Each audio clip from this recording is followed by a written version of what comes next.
Hai mèo sumaina koi lang chong chalak pa keno khalam gani pa do ngasi gi video yamna puning nungsi be yam emotional oi video amdi oi doine ba ko ngasi trip tau tho ge da ngasi video ne namban hai tar ai lohong ba yum da ju thok to re ba ko do thok to ra ba ji da ngasi de ina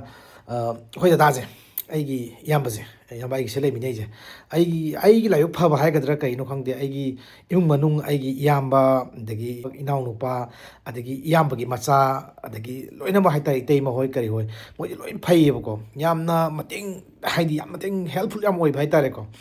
yam ba jina ai de sida pusalak pune tare ai de hana ai je more film se laga pura ngaur ba film da leram ba ne ba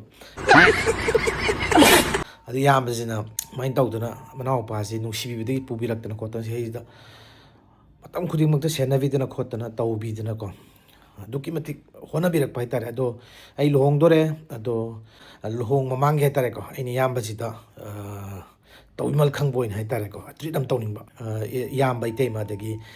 icha oi kai hu ji ina treat am tawgen khan ba ai gi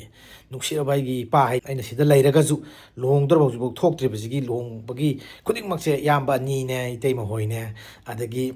inau nu pa hoi adi special gi father na hai tare ko tung am ni numi ta hona vi dana khotana tawraga kaino se lohong ba je mapung phan doine hai tare adona yamna puning nusi ba khangde yamna nusi hai tare dagi live siju anauba amada chatkidoine ba natro hana kano leram ba dagi single loiram ba dagi hai tare na ko punsi je yam nusi adu si phiom na ilong ko doine taw thok se do aduga maroina mana aina sum message samtang pijaning bai tare ko adu yamna comment da kari da ngang bo khot ba yawe ba ko inau go boram be yam boram be kaka go boram ba je ko phada wai ai di yamna di yaude du ju admai taw do bi gano bai ni haise mioi ba je tamba so ngam da bane adu duna mi ma da ngasi adom na ngang thok ki ba phajada bo ngang sanga hai ba je eta nungai ta bane ba dum le hau go doini hai tare wahi do adu duna ai yu sat khidoini no yu sat khidoini mi khuding mak sel oina sat khidoini ba ko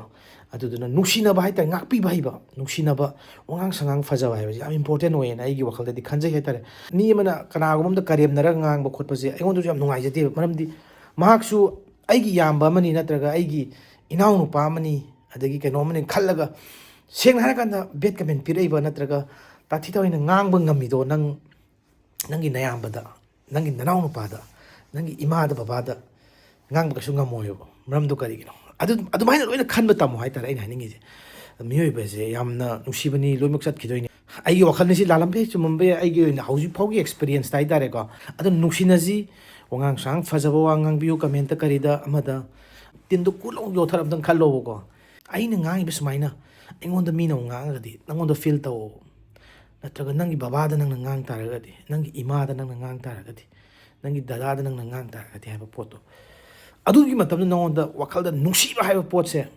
minusi haiba pot se soida lakani ba ko nusi na ba haiba pot se dai hen ba kari shu leite haiba pot se message ne myam da ngasi pije je wa yam sang na ngang hai tare ai ju yo yam khara mu gap lai ro ni hai tare ko adu duna ne bai na khara sang na ngang je myam adu video je ngasi di yeng biu hai tare ko ngasi di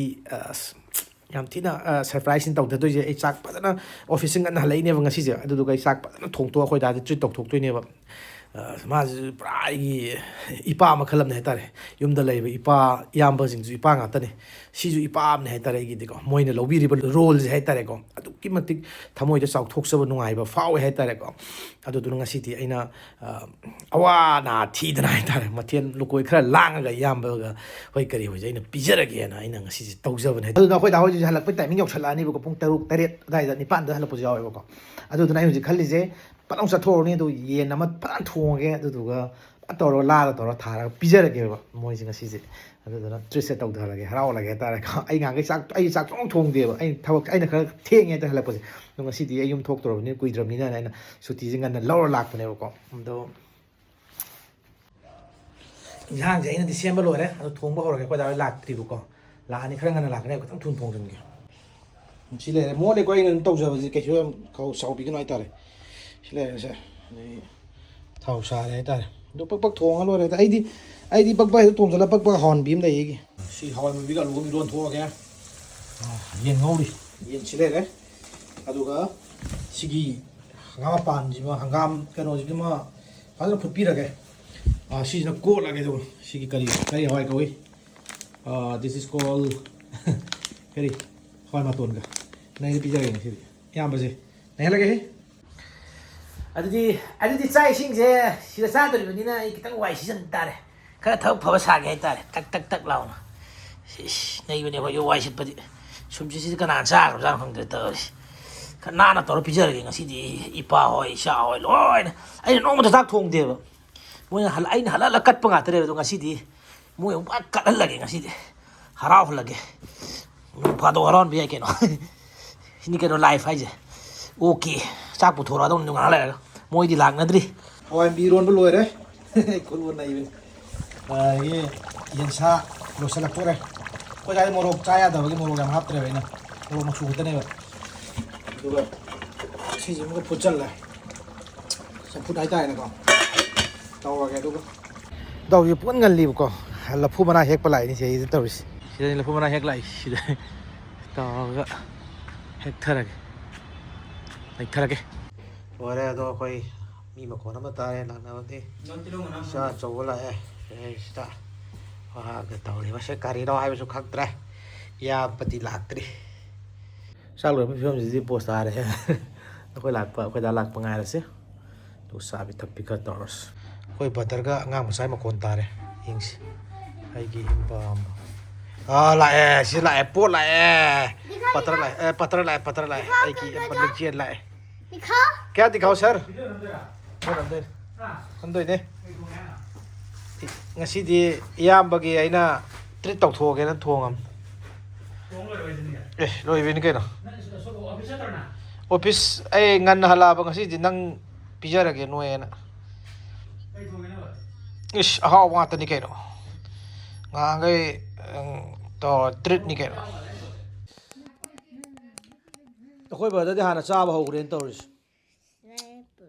ꯇꯧꯔꯤꯕ ꯄꯣꯠꯁꯦ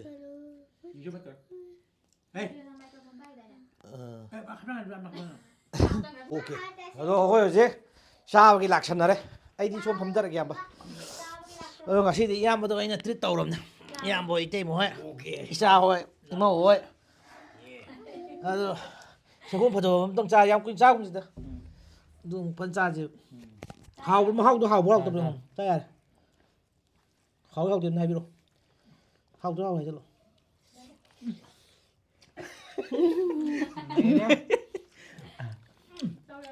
ꯑꯁꯦꯡ ꯍꯥꯎꯕ꯭ꯔꯣ